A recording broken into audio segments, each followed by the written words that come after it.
Our next speaker is Dick Trudell. Dick Trudell is another really good friend of Billy's. I invite you up to speak.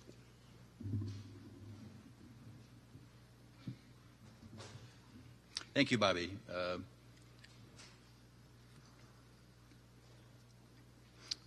It's been great to hear all these remarks.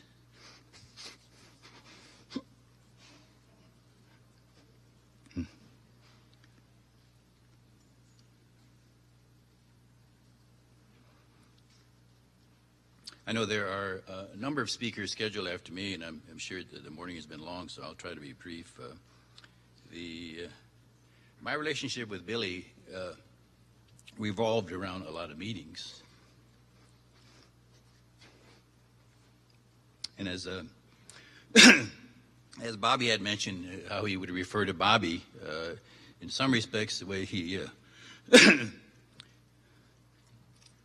would talk to me is that you've heard the comment he made about him saying that he's not a policy guy, that he was a going to jail kind of guy.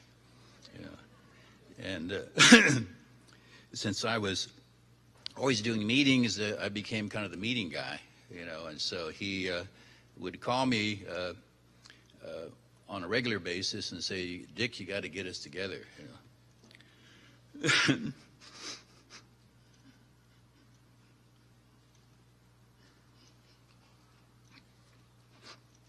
So we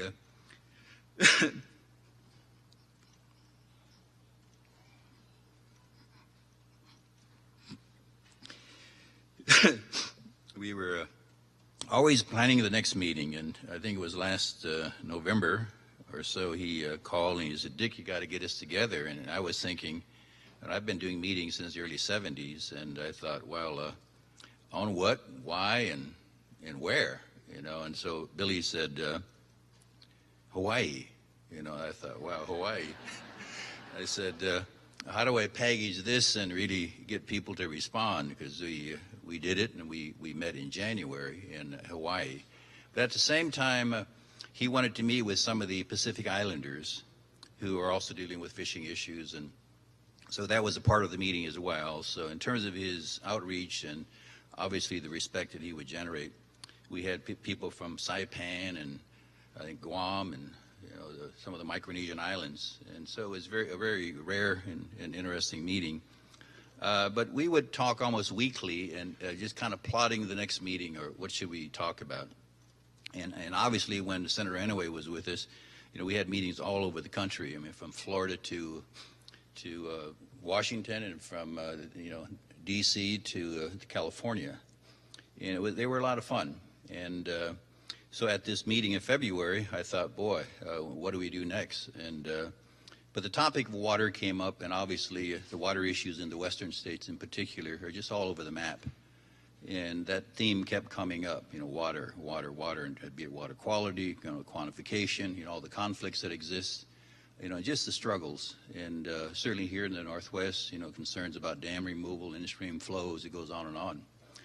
And so I told Billy that, well, okay, I mean, we did a meeting in 1981, 33 years ago on water issues. And they were very big then, and they're bigger today in many respects. And so I thought, well, okay, let's put something together. And so we embarked on just trying to shape a meeting, and which is scheduled for end of the month.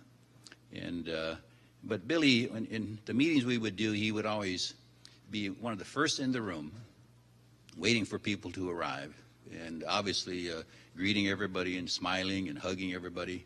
And he just couldn't wait for the meeting to start. So in some respects, I'm sure he's thinking this is a heck of a meeting. You got a lot of people in the room, and we're here for a reason, and we certainly are. I mean, but we had a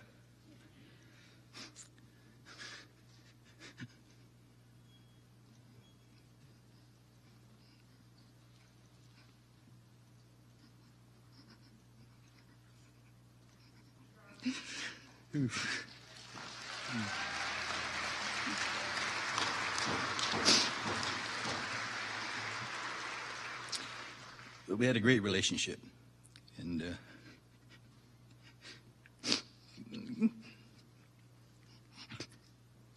we'll continue, and we'll do more meetings. In the spirit, he will always be there, and in many respects be the reason for continuing. But it's hard to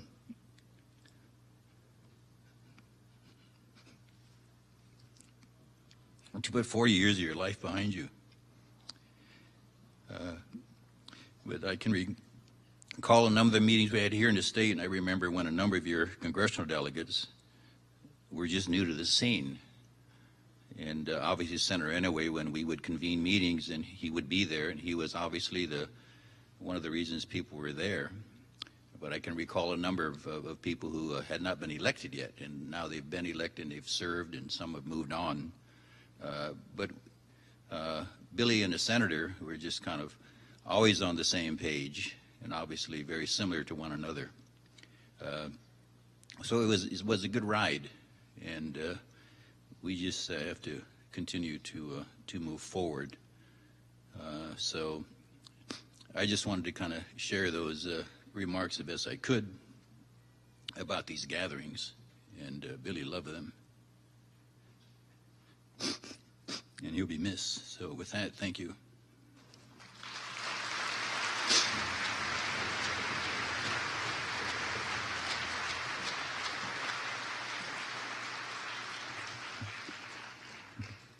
Thank you, Dick. I realized somebody asked me, have you ever met the governor? And I said, I've met every governor since Spellman. And I realized I was always introducing them for Billy Frank. And I'm doing the same thing again today. I'd like to introduce our Governor, Jay Inslee.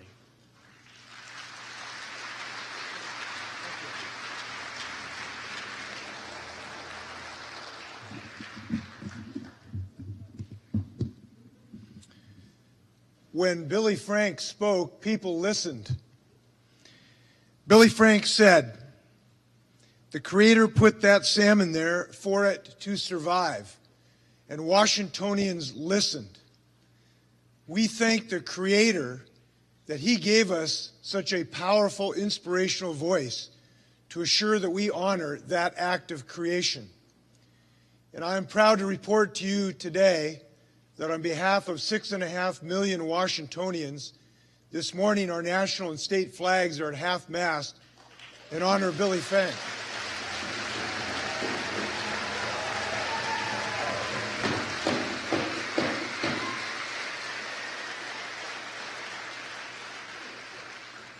I want to report to you what Billy did through 8 decades and who he did it for. What he did was constantly inspire us, particularly those of us in public office. It's hard standing up for the salmon sometimes. In the last few years of Billy's life, he and I had many conversations about the new threat to the survival of this act of creation, the salmon of the state of Washington. Billy, of course, was abundantly resolute every single day, trying to find a way to make sure those smolts came out of the Nisqually River and had a way to get safely to the North Pacific. And he became aware of a new threat to those salmon, of ocean acidification, the fact that our waters are becoming more acidic because of carbon pollution. And now for many years, those of us in public office have been working diligently to try to fashion a response to reduce this carbon pollution that Billy fundamentally knew was a life threat to the salmon that he loved. And it's been frustrating, frankly, to go so many years and still have voices in our society who refuse to answer the call to reduce carbon pollution. But I just want you to know this. For every moment of frustration that I have felt, and my colleagues who are fighting this battle, we have seized on the memory of Billy getting up for decades, getting arrested, protesting, suing, speaking, arguing, criticizing to make sure that we protect these salmon. And I want you to know that when we defeat carbon pollution, it's going to be because of the inspiration of Billy Frank to save these salmon.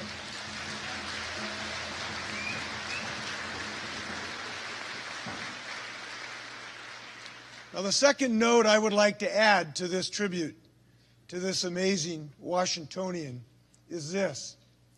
We know Billy as a tribal leader, but people need to understand he is a state and national leader. For this reason, for this fundamental reason,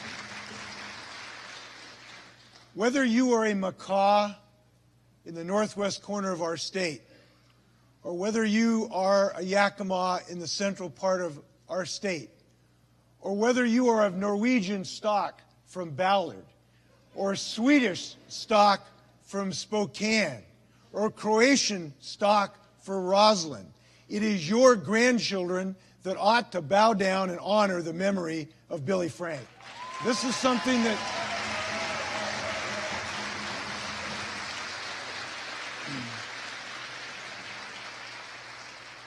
all of our children and all of our grandchildren and all of our great-grandchildren's future are in his hands. And that is why I'm so pleased that we know there will be leaders follow Billy.